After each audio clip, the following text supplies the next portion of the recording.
بسم اللہ الرحمن الرحیم بسم اللہ الرحمن الرحیم والصلاة والسلام علی سید الانبیاء والمرسلین۔ السلام علیکم ورحمۃ اللہ وبرکاتہ۔ ابھی آپ نے ریسنٹلی پچھلی ویڈیو میں مخرج نمبر 11 را کو ادا کرنے کے مختلف طریقے سیکھے۔ اب اسی طرح سے آپ لوگوں کو جو مخرج نمبر 10 ہے، اس سے پچھلا مخرج یعنی کہ نون کا مخرج، اب یہ نون کو بھی ادا کرنے کے مختلف طریقے ہیں۔ پہلی بات تو نون دو طرح سے ہوتا ہے، ایک تو نون ساکن یعنی جس کا مطلب جس کے اوپر نہ کوئی زبر ہے نہ کوئی زیر ہے نہ ہی اس کے اوپر کوئی پیش ہے۔ اسی طرح سے تنوین کہتے ہیں کہ جب کسی بھی حرف کے اوپر دو زبر، دو زیر یا دو پیش آ جائے۔ تو اسی طرح سے نون کے اندر بھی آپ لوگوں کو یہ ساکن اور تنوین دونوں حالتیں ملیں گی۔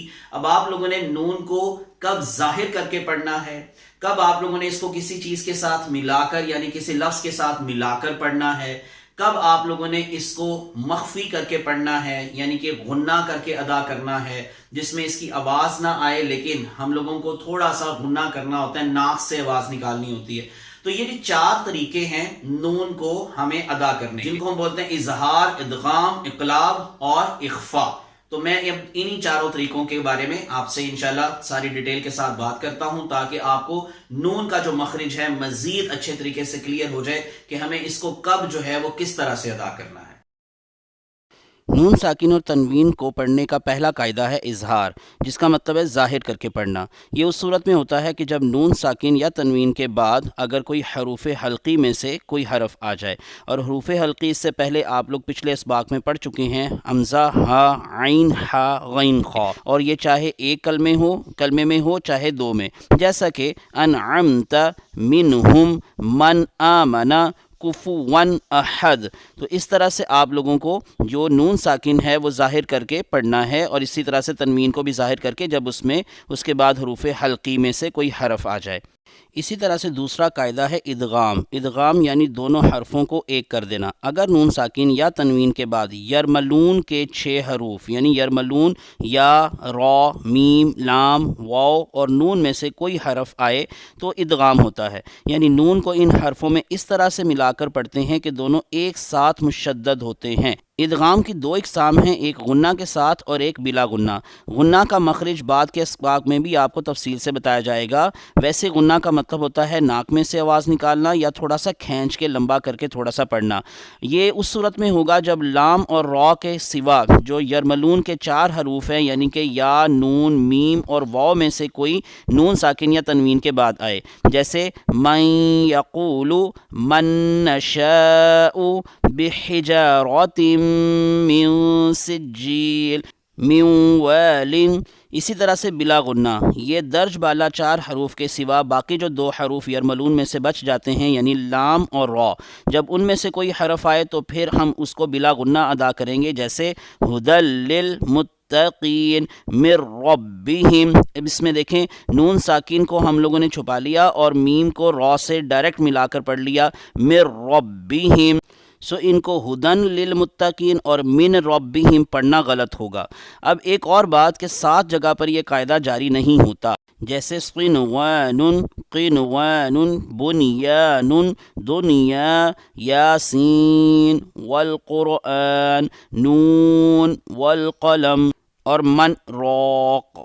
تیسرا قاعدہ ہے قلب یا اقلاب، جس کا مطلب ہے بدلنا، یعنی نون ساکن اور تنوین کو میم سے بدل کر غنہ اور اخفاء کے ساتھ پڑھنا۔ اخفاء نمبر 4 قاعدہ میں آپ کو ابھی بتایا جائے گا۔ یہ بدلنا اس وقت ہوتا ہے جب نون ساکن یا تنوین کے بعد با آ جائے، خواہ وہ ایک کلمہ میں ہو یا 2 میں، جیسے کہ سنبلۃ من بین علیم بالظالمین بروج بہیج عمدم بعیدا۔ اب ان سب کے اندر دیکھیں ہم نے نون کی آواز یا تنوین کی آواز کی بجائے میم کی آواز یا پھر با کی آواز کے ساتھ اس کو ملا کر پڑھا ہے۔ چوتھا اور آخری قاعدہ ہے اخفاء، جو کہ مخفی سے نکلا یعنی کہ چھپانا۔ یعنی نون کو بلا تشدید اور غنہ کے ساتھ ناک میں آواز لے کر جا کر اس طرح سے پڑھا جائے کہ اس کی آواز ایسے صاف سنائی دے جیسے اظہار کے ساتھ پڑھتے وقت سنائی دیتی ہے۔ یہ اس وقت ہوگا جب نون ساکن یا تنوین کے بعد نہ تو حروف حلقی میں سے کوئی حرف ہو، نہ یرملون میں سے کوئی حرف ہو اور نہ ہی با ہو۔ اس کے علاوہ کوئی بھی حرف ہوگا تو ہم لوگ پھر اس کو اخفا کر کے پڑھیں گے۔ اس کو اخفا حقیقی کہتے ہیں، جیسے عند، انت، کنتم، انجینا، انذر، شیء قدیر، من سجیل، من قبلک، من غعف۔ اب انشاءاللہ آنے والے اسباق میں مزید آپ کو نون کے اظہار، اقلاب، اخفا اور اس کے ادغام کی مزید مشق کروائی جائے گی۔ تو یہ 4 طریقے بھی اب آپ لوگوں نے سن لیے، امید ہے کہ آپ لوگوں کو اس کی سمجھ آ گئی ہوگی۔ تو آپ اپنی اس مشق کو بھی جاری رکھیں اور اسی طرح سے آپ لوگ اپنے مخارج کو بہتر سے بہتر کرتے جائیں۔ سو اللہ ہم سب کی مدد کرے، ہم سب کا حامی و ناصر ہو۔ اپنی دعا میں یاد رکھیے گا۔ درود پاک سے ہم اپنے سبق کا اختتام کریں گے۔ ہے یہ آرزو جو ہو سرخ رو، ملے دو جہان کی آبرو، میں کہوں غلام ہوں آپ کا، میں کہوں غلام ہوں آپ کا، وہ کہے کہ ہم کو قبول ہے۔ اللہم صلی علی سیدنا و مولانا محمد وعلی آلہ وصحبہ وبارک وسلم۔ صلی اللہ علیہ وآلہ وسلم۔ اللہ حافظ۔